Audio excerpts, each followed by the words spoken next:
to you. Okay.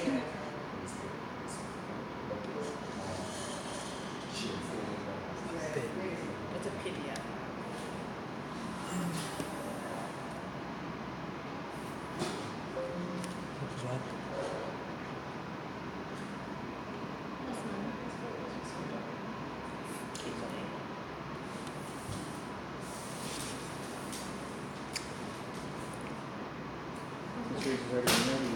Cóได้ปะ I don't care. กด PDF ไม่ได้ ได้ได้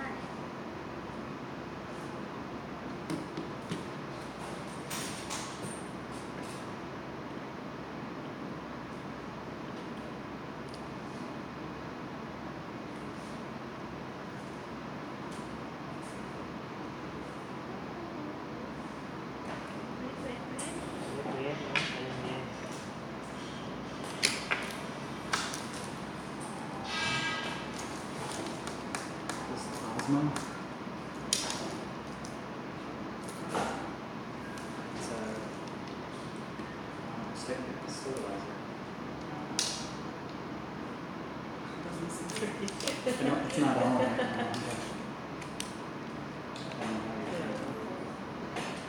Yeah, something.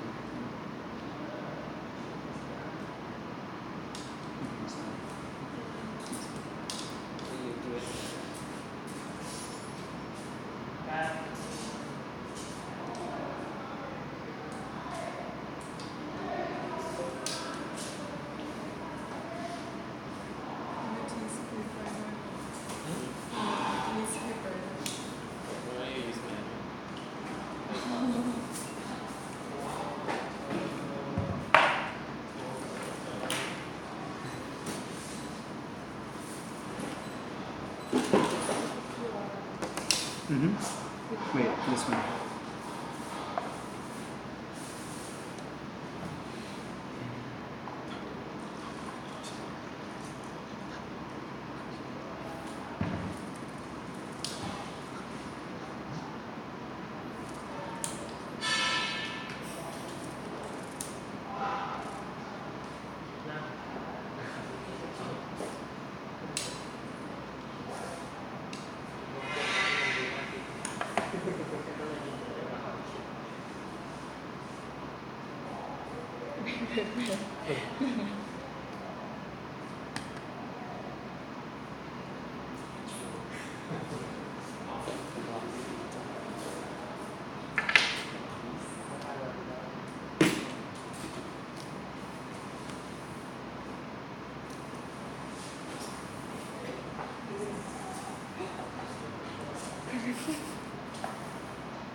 Do you have a PowerPoint?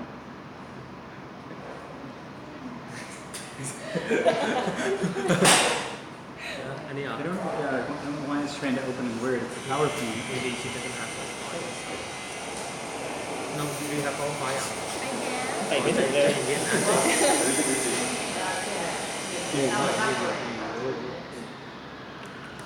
But why this icon?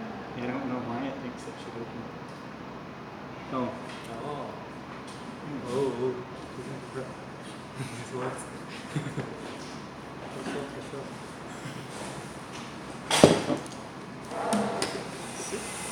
Oh, I wasn't nervous and now. Okay. I'm just kidding. You can record it, it's fine. Okay ครับ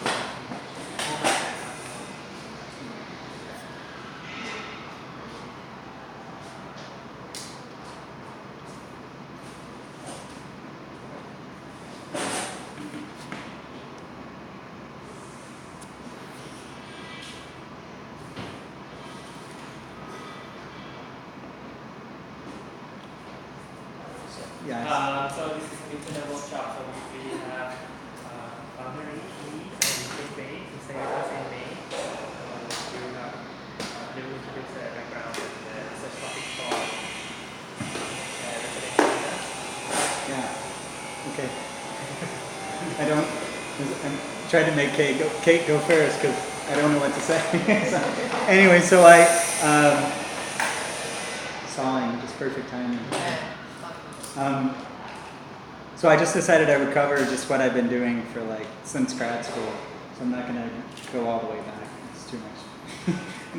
And I'll try to go through quickly over a lot of the stuff that I've been doing, and get to at the end what I'm going to do for the residency and how I've got there and stuff. I don't know how much. Do you want any background like on like me, like where or what? What you do, what you're interested in. Okay. Yeah, I went to school in the U.S. Undergrad in the University of Florida for photography, and then graduate school in Cal State Long Beach, and that was studio art and photography. But always I've done sort of installation and video and performance and different things like this. And then I taught for 7 years in the U.S. and now I've been teaching for 3 years in Dubai. So, So the first thing I'm going to talk about is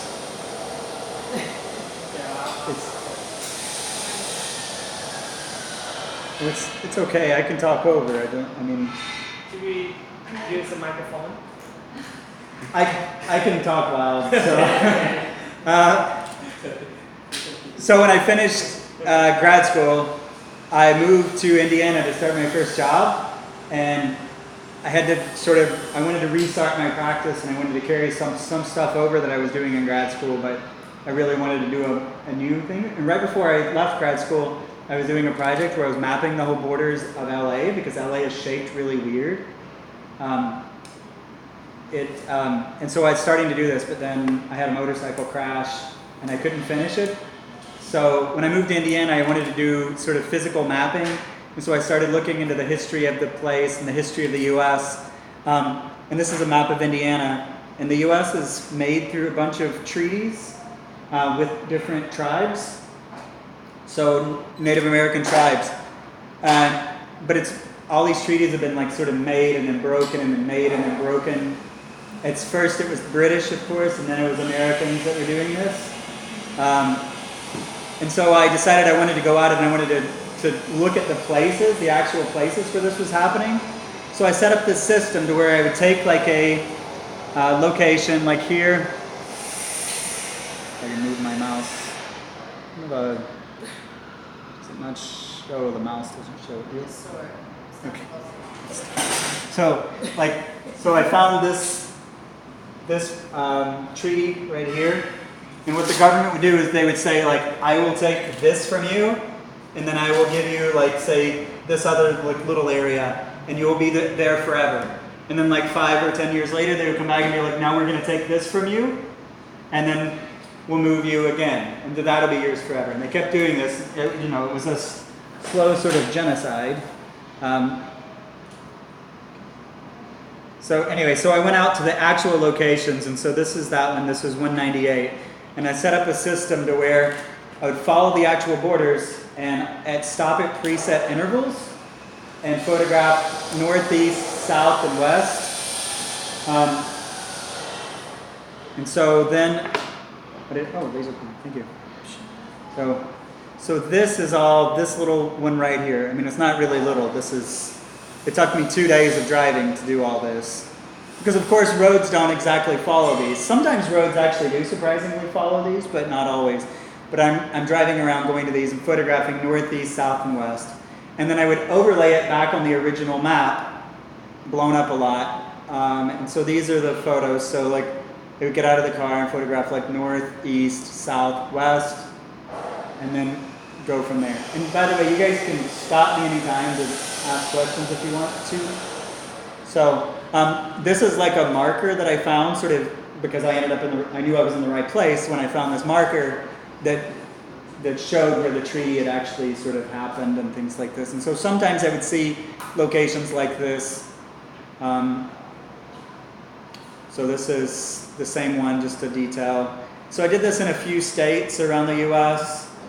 Indiana, Ohio, Alabama, Michigan, in Oklahoma, and I don't know if I have any in Oklahoma. So this is one in Michigan, in Detroit, and then this is what comes out of it. It was a really small one, so this is sort of the way they look. When I was in Oklahoma, this one's definitely one that's in Oklahoma. Some of these are actually still tribal. The tribes still live there. They're reservations. And so it was kind of a different thing, but it was still made through the same process. So it was still found through the same process. But they luckily, once they got to Oklahoma, a lot of them, luckily, they weren't moved again.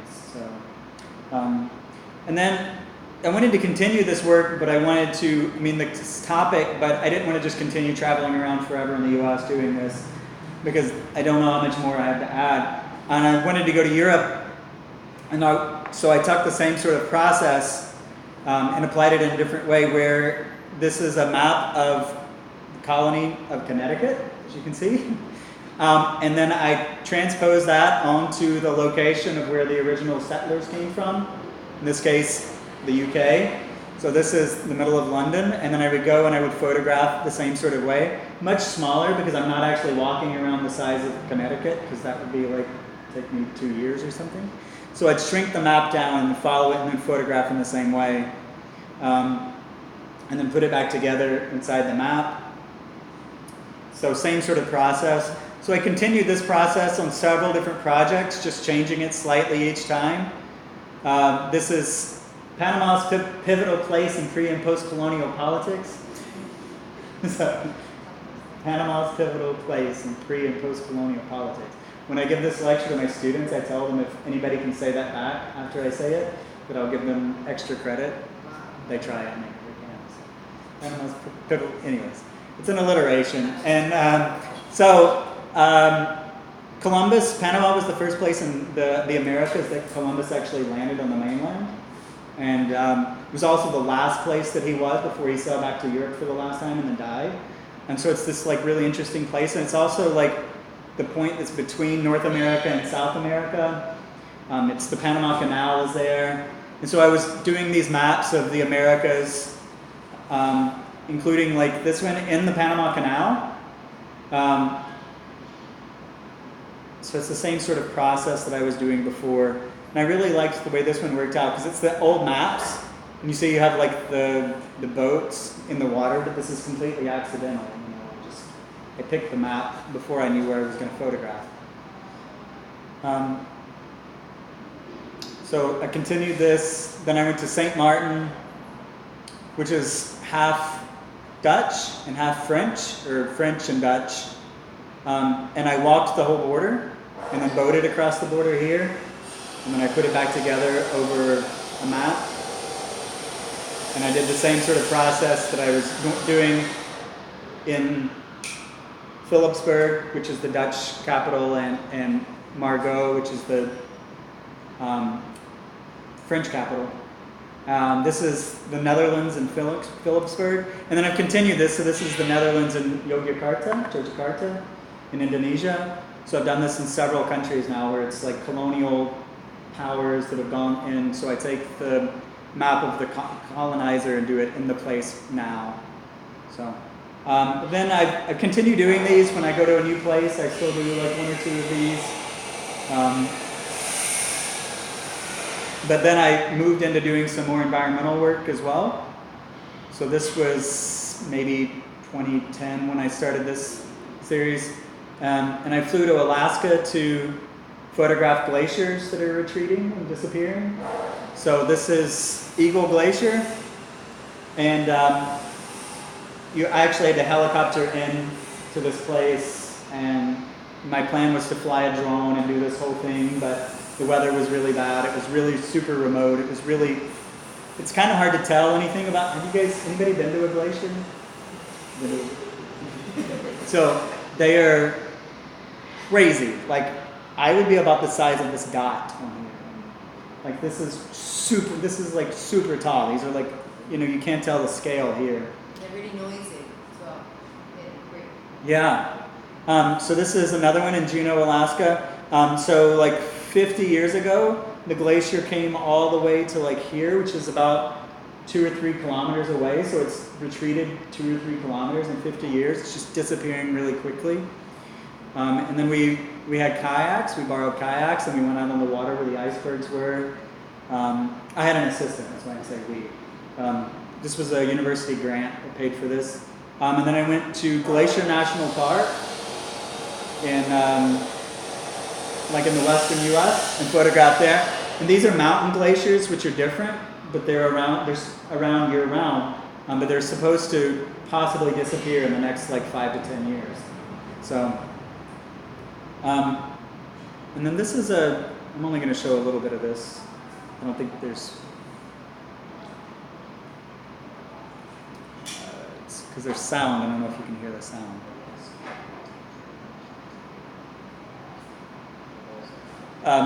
But anyways, I went there with the idea to make these, yeah, it's up as high as it goes, so it's okay. I was planning on making more mappings, sort of like the way that I was doing with the post-colonial stuff, and it was so difficult when I got there, and I got a drone, and this was before you could buy drones like in vending machines and in like 7-Elevens and things, so the drone was like really big and really expensive and really difficult. And so most of the time when I was there, I was just like having difficulties with everything.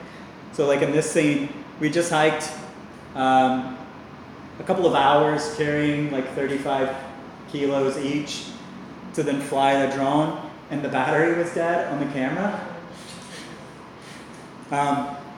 And so I basically taped the camera to the drone, but then I couldn't see what it was doing or anything and so it was just this nightmare. And we had this is when we were flying in the helicopters. So we ended up making a video about basically a failure. So, so I didn't do the mapping. I did some of the big panorama photos, but didn't do any mapping. It was still an interesting experience. Anyways, this is like a 15-minute video. And you can't hear it anyways. I do the monologue over it. Then in 2012, I wanted to come to Thailand. So I did a project about sea level rise, and the university funded me to come here. And I was looking at, actually went down to around Suratani and down this way. So all the red are places that will be underwater if sea levels get to where they're projected to in this century. So it's just 2 meter rise, and now actually they say projections are 3 meters. So just in the last 5 years, they've upped the upper projection a whole nother meter. So now these red areas would be even more of it. And you can see a lot of these places, I mean, like, southern Vietnam, Cambodia, like a lot of it gone. Bangkok, underwater. So I went and I was trying to photograph along these places. And so I just did these sort of more panoramas, like I was doing in Alaska. So this is in southern Thailand. It's Pat Phanang? Yeah. So right now, I mean, this is a river, but it's, I don't know, it's like 30 kilometers inland, but it's still under sea. It would still be under sea level at this point. So, and this was a time lapse that I made. I don't have the time lapse on here, where I was we rode a motorbike around and photographed and did this stuff. And I continued this series in a couple of other places like Turkey. And this is Batumi, Georgia, which will be, this is below sea level. And then I continued sort of doing things. And once I moved to Dubai, I wanted to continue making work, environmental work, but I wanted to do more installation. So I started doing these pipe installations. I grew up on a farm in Alabama, and I learned it, like I worked with this is just like household pipes. And I worked with this like on the farm. And so I was trying to think of a material that would be cheap, easy to acquire in any country, but also could talk about water issues. So still thinking about environmental issues, but specifically human development and things like this. Because I'd spent a little bit of time in Ethiopia, and we were in villages where there literally was no sources of running water. So people, you know, had to walk a long distance or find some way of getting water. We're there as a tourist, and so we just, of course, brought water with us. But you don't think about water when you're like living in a lot of places. You turn on the tap and there's water, you know? And so I was trying to get, in Dubai is really kind of interesting because it's 95% of the water in Dubai is actually desalinated, so it's ocean water that they're taking the salt out of. And so I wanted to do something, but they use a ton of water there. Like, no one is conscious of using water. Like, everything's green because they water everything, and as soon as like a sprinkler breaks, it turns brown, it turns back to sand like instantly. So it's this crazy thing, but they're pulling all this water from the ocean, and so this was a installation that was commissioned by the Dubai Culture. They do this thing every year. It's called Sikka Art Fair, and they, in the old neighborhood, so this is old Dubai, so it's like 150, 200-year-old, I mean old for Dubai, like 150-year-old houses. And now they have this art fair once a year where they commission artists to go in and do installations. I'd never worked with this material, and I just put in a proposal, and then I got selected, and so I'm like, shit, I have to do this now. I'm like, I really hope this works. I'm like one of the biggest shows I've ever been in, and I'm like, I have no idea if this is even going to work. And so when I got accepted, I had to I was supposed to have like 2 months to do this, and then I know now they always run late, so I had like a month to do this giant structure. And so it was super hot. It was like hotter than it is here now, and I'm working outside building this. And so you see it's in the old sort of neighborhood. You can't hear it. There's audio that goes along with it, but of course you can't hear it really very well. It had 5.1 channels surround sound audio, and it was all these old PSAs about water. And so as you walk through, the sounds changed and things like this. This is actually a video, even though you can't tell it. There you go.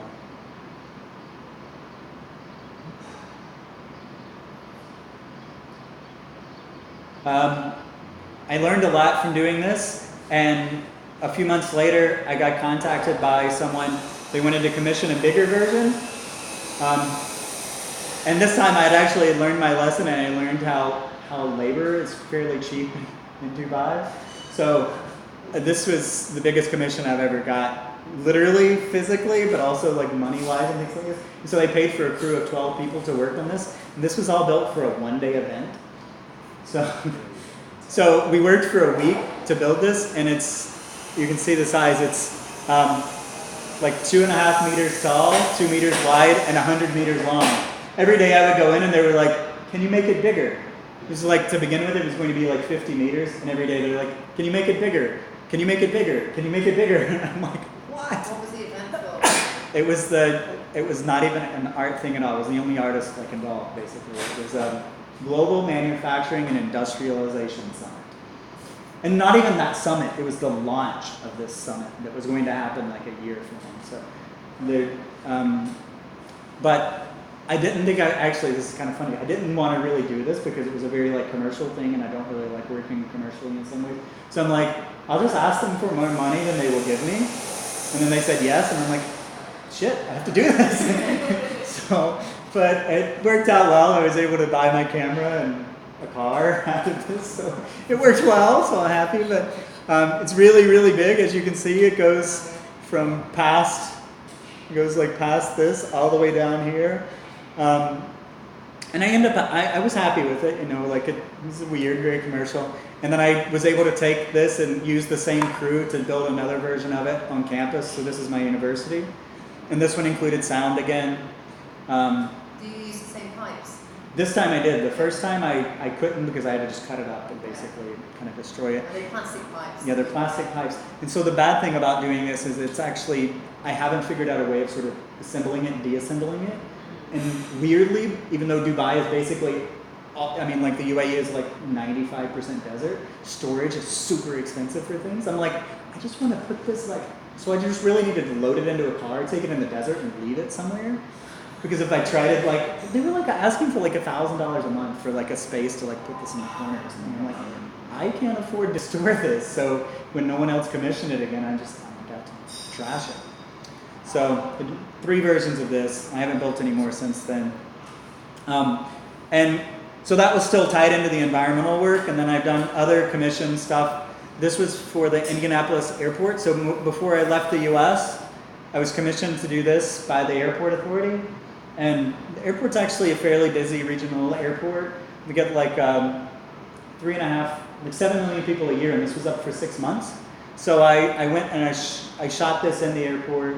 And these are different time scales, but it was fit into like a 1 minute, it was a 1 minute video that I ended up making. So grids, as you can see, are a big part of a lot of my work.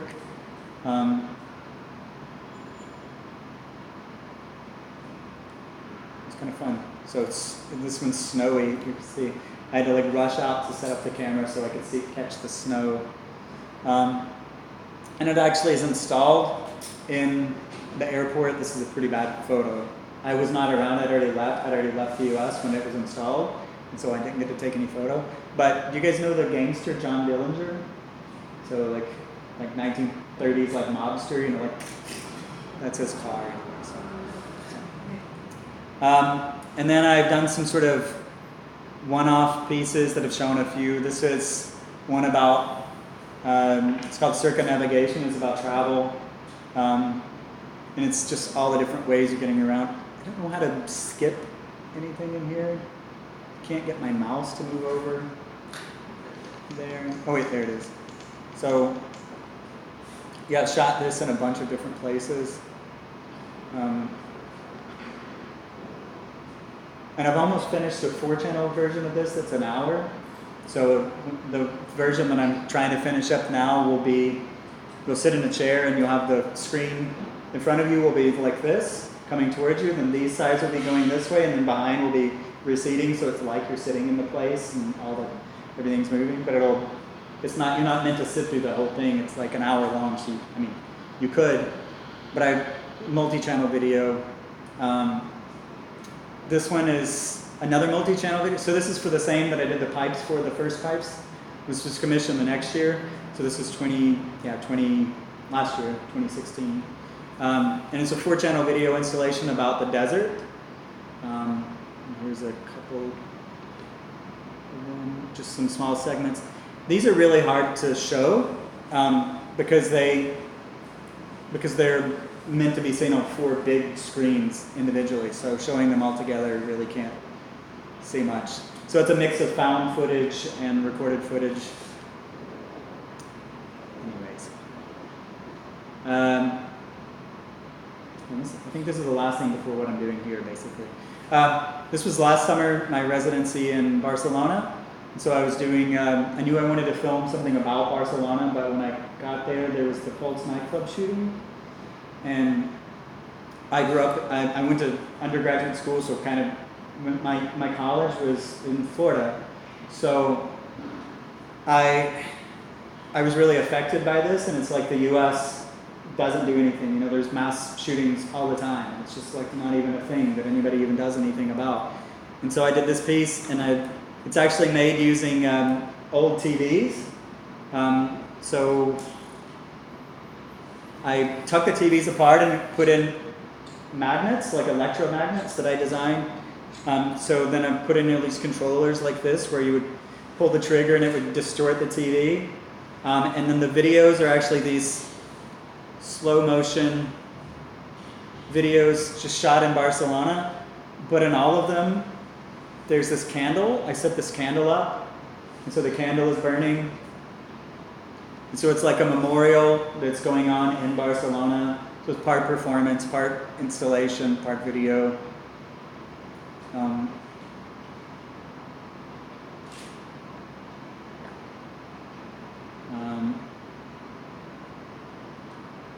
And then, now this is the last, and I did this performance like a month ago, and it was live streamed to the US for Performance Art Festival, and it's using the microscope. This is what I'm going to be working on here, is with the microscope. I'm not 100% sure exactly, but I know I want to work with this because I want to move more towards science with my work. I started out school as aerospace engineering, and science is really an interest of mine, so physics and and things, more physics than biology, but some biology and things as well. So this is the piece is called Trying to Find the Softest Sand to Bury My Head In, and it's about the presidential election in the US and how I'm like, I just can't believe we elected this idiot. So I'm so happy that I don't live in the US and I'm not having to like deal with this on a daily basis. So it's using the microscope live in the desert and then streaming it to to Arkansas. And so these are some of the sand that I found. So during the performance, so I just pick up sand off the ground and I would put it under the microscope. Then I also made my own. I took like rocks and I would grind them down to make sand, and then put that under there. And there was no audio that went along with it. I wasn't live streaming the audio. They actually listened to the audio from the desert piece that I made that sort of fit it. So they just wanted to have some audio. So and here I'm thinking about continuing this photo microscopy, which I can't say, microphotography. And I'm not sure. I want to look at like where Bangkok, the floods, photo microscopy. Can't say it. So these are both shot. These are all things that I found around my university. So like around my office, different sizes of things. So this is like staples. This is sand. This is actually cigarette filter. So changing, and then I'm also thinking about food. And so these are all the ingredients for chili in a soup. So all put under a microscope. So like this is garlic, this is a tomato, no, this is chili, onion, salt, cumin. Anyways. So that's all these sort of different ingredients. So I'm thinking about food. So I'm not sure which direction it's going to work. But I don't like the forms. So I don't like these grids. I think they look too kind of stock photo. And I just finished up this 6-month program of like critiques and theory and things like this, and we critiqued this work, and that was a common thing that other people thought as well, and I agree with that. It feels not quite finished. I think I like the image, but it doesn't feel finished yet, so I'm thinking about it further here. And I'm also thinking about it as video because the video is kind of interesting. I think this is cilantro under extreme magnification, and I'm just focusing it. Yeah, so I think the video I'm more interested in than the still photos, but I'm still thinking of still photos too. And I also just got into 3D scanning, so I'm thinking about doing 3D scans and mixing that somehow with the microphotography. I'm just not sure yet. So this is self-portrait. So this is like the first 3D scanner I basically used. And these are spaces. So this is my office, and then that's it. So still figuring out. Maybe that was too long. When you say 3D scanning, what do you mean by that? So you can view this in like VR or something? Yeah, I mean, I can show you guys in a bit, but it's like the thing I have on the desk there it's a 3D scanner, so it measures distance and just basically puts it back in. Yeah, you could do it in VR, but I'm thinking about 3D printing or slicing it into, because you can actually turn it into laser cuts by slicing it. So I was thinking about doing the prints and then slicing it with a 3D laser cutter and making it into books. So that's one way. If I do flat imagery, that's one of the things I'm thinking about, making books with it. But I don't really know, because I'm just learning about 3D scanning. So. You mentioned that you're interested in sounds, right? Yeah, I definitely do sound stuff. So I was thinking about looking at the same place through sound, 3D scanning, photography, and microphotography. So combining all of those things and somehow, I don't know. I mean, this is too much to all do, so I'm trying to narrow down what it is that I do but, while I'm here. But right now, I'm keeping it open to what sort of ends up working. And will you, or how will you bring in Bangkok? Yeah, so in Bangkok, I'm looking at the places that have been that will flood and that are potentially under sea level rise, but also just flooding. Flooding will just get worse, you know, as the climate changes. It will get worse here over time. So looking at that, going to places that will be affected by floods and sort of looking at that through the microscope and these other things. And also looking at food here, like the chili was like, I picked that because it's like when we were traveling, me and my wife, that's what we would cook for people when we were like, wanted to cook like a typical American dish. I don't know if that's what, I don't know, maybe you wouldn't agree that that's a typical American dish, but chili seems, it's very American to me, not for you. Wait, do you think chili? No? It is for you, that's amazing. What would you guys think is like a typical American dish though?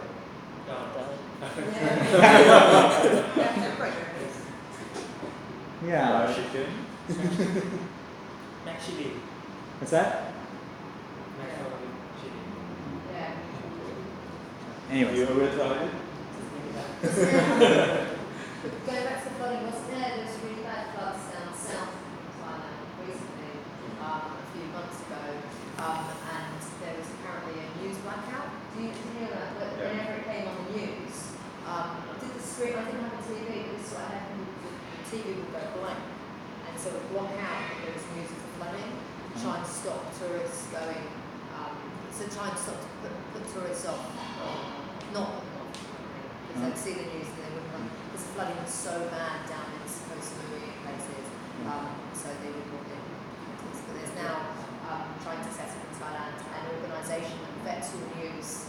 It's associated with the government, and any news that comes through it goes through them first of all before the news is sort of thinking about now. But yeah, when you think about that, about the impact of flooding and the impact of that in tourism as well, I know that Thailand is really affected by that on the islands. But in Songkhla, Batam also, right?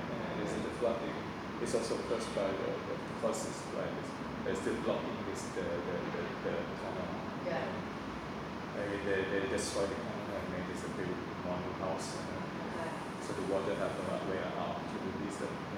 Yeah, when my wife was living here, I think in 2011 in Bangkok, it flooded really bad, and she said that at the time it seemed like if they had let the waters go through like downtown, that, like the financial district, the floods would have been less for everybody else, but they wanted to protect the financial district, and so they would let everybody else get worse floods to keep sort of. But it's also is like in the meantime, it's a political issue. Yeah. Bangkok should not get flood Yeah. hit, but surrounding this is a maximum flood. Yeah. Yeah. So, Quite interesting. anyways. Another thing, I remember near Bangkok, I think you should interest about the up sea level is Wat Kusmuti in Supapatam. What's that? Wat Kusmuti is like a one temple. Is before like 30 years ago, it's on the land. Yeah. But after this, the sea is took over. This now this temple is under the sea. Wow. But they build the wall like Yeah. 1.5 meter to block the sea not to release them. Oh wow. So Where it's is like it? It's in Bangkok. It's near Bangkok. It's just about 40 minutes from Bangkok. Oh, yeah. Yeah, I'll have to find that out. Yeah. Yeah, you got a lot of towns to send me. In there, it's like look amazing. Yeah, I mean that's the thing is it's starting to, you know, people think, we keep thinking climate change is something that's going to happen, but it's already happening. You know, so that's things like that. So, cool. Thank you.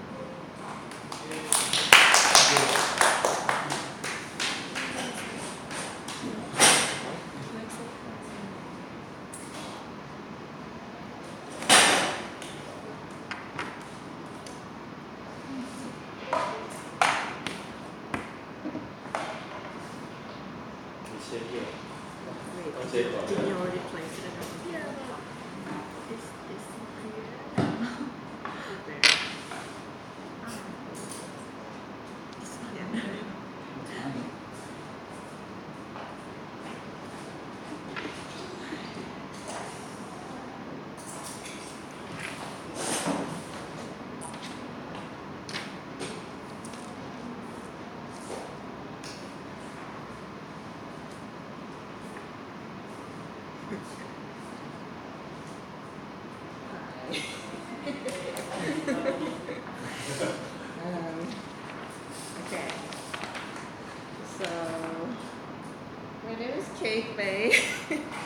and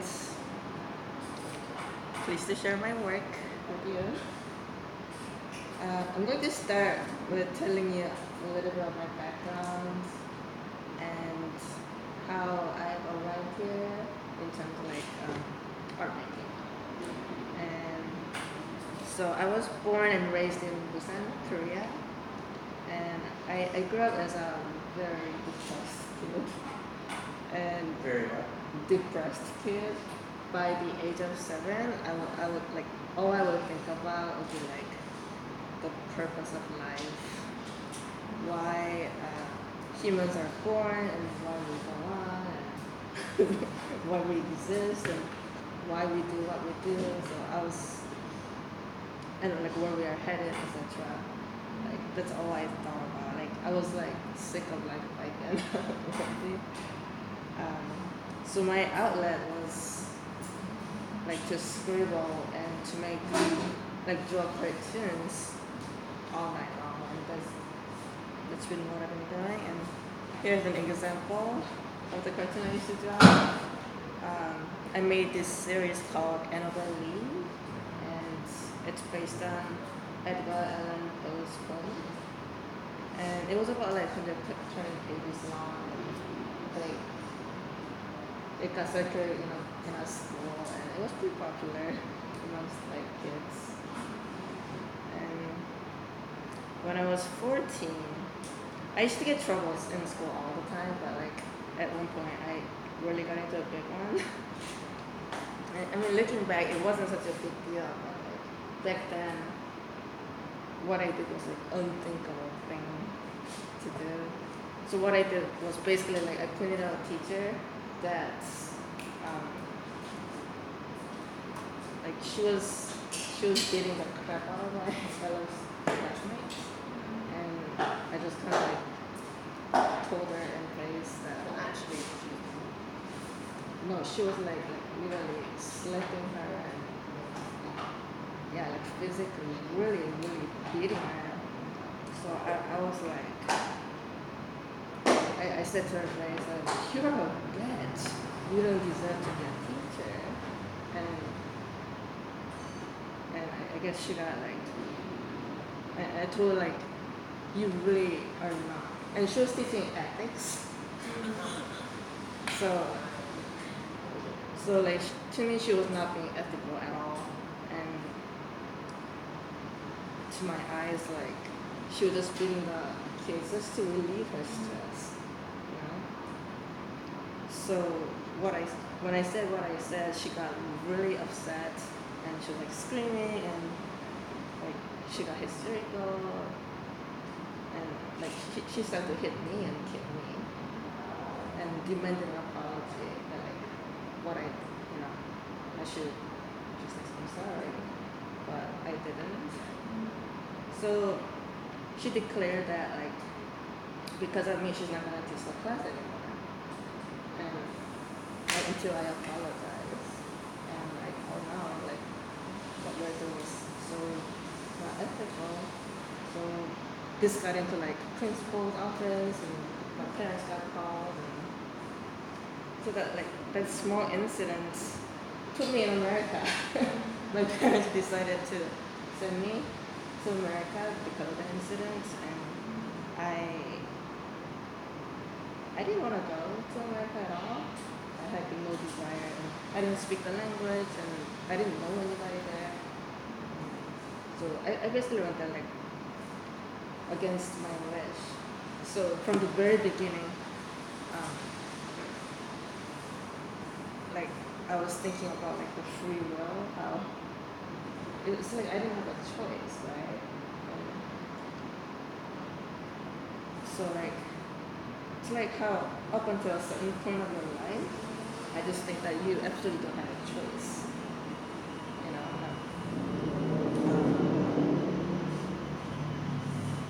It's like the environmental and cultural conditioning. It's like a set for you as a kid because you never have a choice right now. But it's almost like it's set up for you to build a certain character and to deal with like how to deal with it later in your life.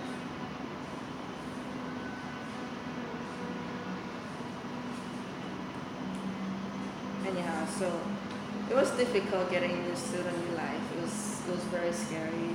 How And old were you when you went to the States? so I was 15. Actually, I was 14 when I left, but 15, and I lost a day. My birthday in the air. Oh, It disappeared.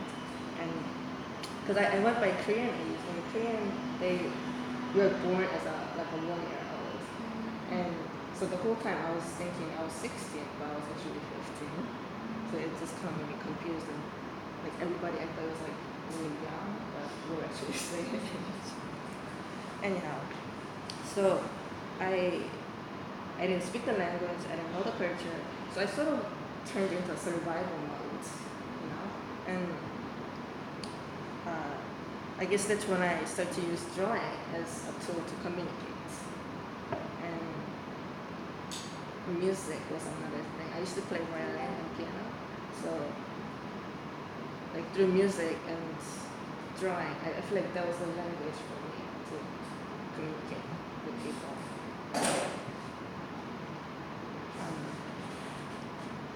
So the thing is, like, I couldn't really avoid dealing with that identity crisis because my mind was not molded yet, and I didn't have a guide, so it just made things a little more confusing when visa status got changed.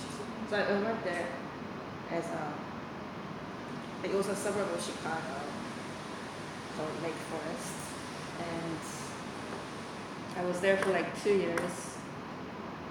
And my grandfather, he had a citizenship, so he invited me to America, and that invitation was about to expire. So my parents switched it, so I suddenly became a resident alien. And 5 years later, my mom applied for like the citizenship application without my knowledge. So I became an American citizen, and it was like against my will. So I just kind of like I lived my life in very unaware states, and there's not much my will involved. So I think about that a lot, like the wills and serendipities and what's meant for you and what's in your hands. So during the immigration interview, I changed my name, the Korean name, to Kate May instead of like the keeping, because nobody could pronounce my Korean name. That I think added more to the identity. Anyway, so long talk. I ended up going to art school in Chicago, art institute of Chicago, and that's where I studied painting. I tried every medium, but painting felt most comfortable and natural for me. But for the longest time, I wasn't sure what art was, and I didn't understand what painting was either, and why I was like compelled to make paintings. So this is Matisse painting, Bathers by a River. I don't know if you guys are familiar with that. It's like a huge, it's probably bigger than this screen over there. And I was told that this is pretty good painting by professors, but I just did not understand it at the time. And I had to walk by this painting all, like for 4 years every day to get to the class, because I would cut through a class with the museum, and this was like on my way, and I would always look at it, and I just did not get it. Like what's a good painting, and what's a painting, and like, what do you mean this is good painting? But there was something about it that I liked, and I couldn't quite like shake it off. So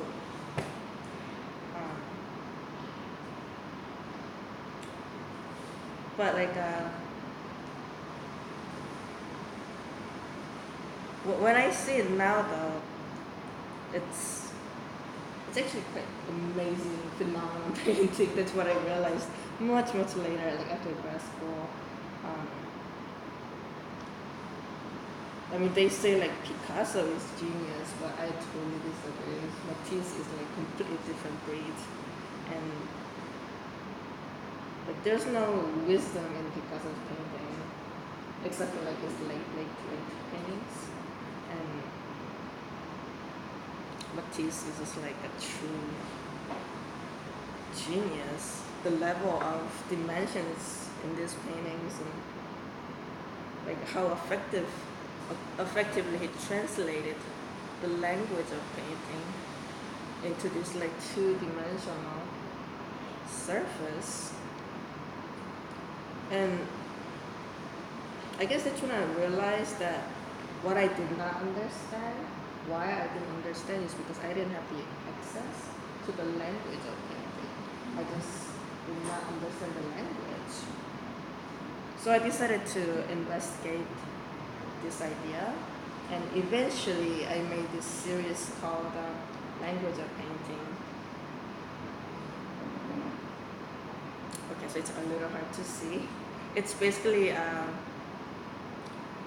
what the gray part is the acrylic paints, and it's inside a plastic container. It's actually it says Korean barbecue, the container, and I was thinking about like how I had been just trapped in this like a fake world I've been guided in, and I kind of think of it as like identity piece. And when I make painting, I start to do it over there, but like I start to peel off the paint as it dries in like a surface, so I could like mold them into a specific shape. And I decided that like,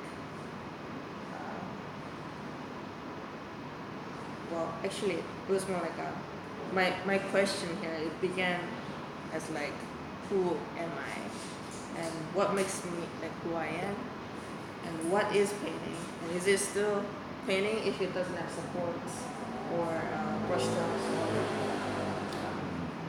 like the color or the content, like what is actually painting? So I decided to deconstruct that and separated these elements. So first I got rid of support, so that's just like paint coming off. So the brush stroke, I got rid of it too. And I even removed the content, so it was becoming like it was really becoming structural, three-dimensional. We started to kind of like lose the identity of painting. Like, can you still call this painting? You know, that fine distinction. And I realized that like I was making painting, but I'm actually not painting. So there's that defining separation of all these things that I assume that is like for granted. So yeah, so the boundaries start to blur, and I start to think a little. I try to slightly think a little bigger. And this is just like 2 years ago I made the installation, and this is 2011 and this is 2015. So for the 4 years I didn't make any. I was kind of like trapped in this question, and this peeling paint was just like a bizarre way of painting, and I couldn't quite understand what I was doing, and no one was doing it also. It's like, what are you doing? So I kind of stopped making, and I was like trying to make my life work. So I didn't have a studio, but I had this opportunity in Korea to have a show, and I started to like expand the language of painting. And so now not only this is three-dimensional, but I started to incorporate like everyday objects. Like that's a styrofoam, and the white one that I found in the streets, and I cut that in half, and I used the language of the poor. and also peel and the gradation of it. And so this one I used the trash, and this one I used a live plant as part of a language of drawing. And I kind of like that, like the live, actual live thingy is entering my work, because I feel like it has completely different energy, and acrylic has such like a plastic, industrial, dead, modern feel to it, and I feel like that weird clash. Also, I really love scribbles, just like random scribbles. I just find it very beautiful, and the power of drawing. I feel it, the spontaneous feel to it, and yeah, I don't know how to make it to a word. Just natural. That's what I felt in this very fake composed painting. That's another installation. So the pink part is the styrofoam, and everything else is paint. And I started to incorporate figures just to see how further it could activate the painting. And I sort of want to expand on that idea, because now I'm touching the boundary of performance, and it's another piece with the plant.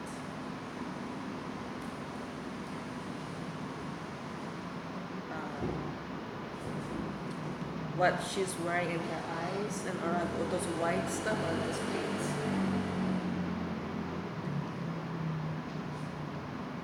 And as I used to play violin, I want to bring the music, the sound back to my work. I just don't know how, but I'm just thinking about it. So I'm still thinking like drawing, but like outdoor, taking it out of your studio, like, and incorporating the daily life. This is Iceland. And then I studied something else completely, just like a straight landscape. And it's been giving me such pleasure that like I can't quite explain. And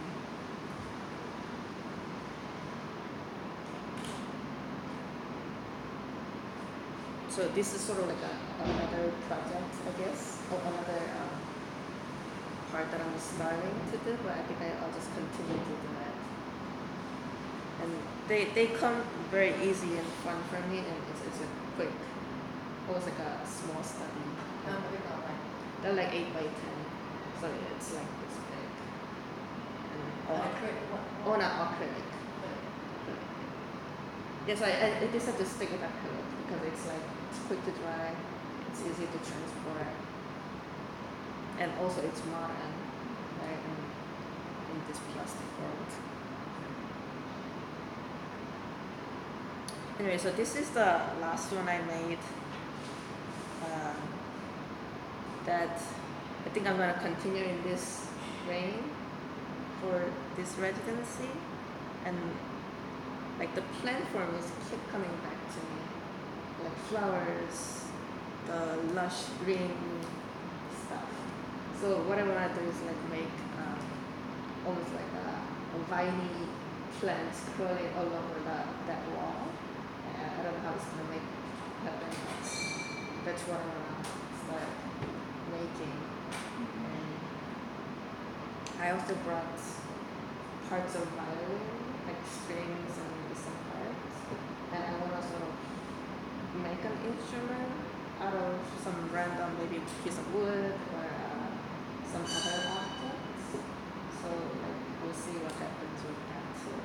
And I don't exactly know where any of this is going, because I just started to get back to making painting, but I'm just gonna trust that process and go with it. So that's it. Thank you.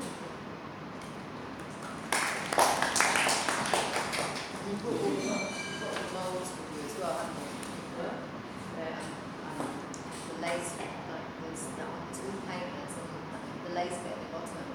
You can't really see it, but it's also made looks so much like lace, but it's all paint. It's the paint. Which is Right, really and, good, isn't and it? those parts I didn't really use the mold. It's actually just pouring and splashing it and let it dry and clean.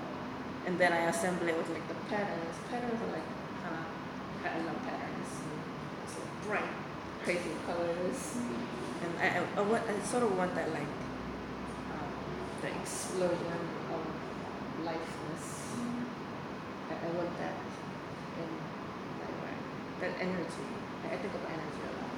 Can you transport these things? It must be really delicate. So I'm trying to think of ways to do that because once I make it, and it's on a wall, so I had to destroy it. And each time I have been destroying it because kind of felt like this is part of like ongoing life, and I wanted to move on, move on from the past.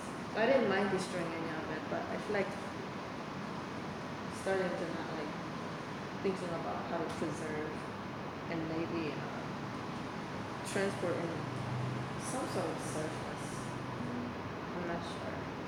And if you don't mind me asking, what made you okay with destroying the work before and then now you want to keep it? Was that being too heavy? I guess I didn't really have an attachment for any of the work I made so far. I think it has a similar impulse as like when I was a kid. I wasn't really attached to the life, and I think it's starting to, as these things are starting to align with my desire. Things are somehow something is changing around, and I started to want to share more instead of these are just for like my eyes only kind of thing. So these are personal things, and I think they're about to try to go outside.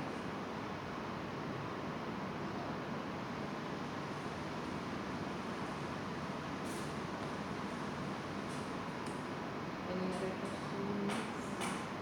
We were talking before about that culture. What I've noticed in Bangkok is this amazing, lush plants with beautiful colours and so vibrant and green, and then it's against corrugated iron or brick wall, and this contrast between.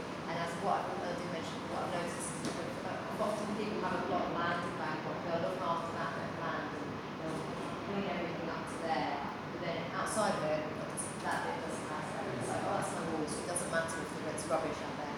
And I think that contrast between the real beauty and something so delicate, and then how that, I see that in it's a metaphor for me. Right, A lot of right. what I've noticed. And that the duality. Yeah. For me, duality is always like very apparent. Like when I speak Korean and when I speak English, I even have like my voice slightly changes and my way of thinking changes because of the way language is laid. Right? I also went to this botanic garden in New York, and they were having a show, orchid show, and it was based on Thailand orchids. It was like Thailand orchids everywhere. It was very accessible, but also really stunningly beautiful. And I was thinking, what if like this kind of energy is in my painting? I think that's the direction I want to head. And maybe putting two in there, maybe the expense of having the amazing gardens that are very green is that they're being sprinkled with water, which causes droughts elsewhere, and what's the impact of that? So what's the impact of that beauty as well? Do you need the roughness to balance it out? I mean, it's not gonna be just like all plants because these are painting after all. So I'll be probably doing some borings and like maybe I broke brushes, probably to actually do some paint on it.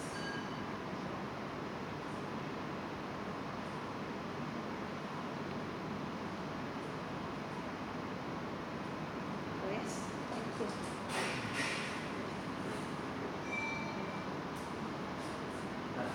Yeah.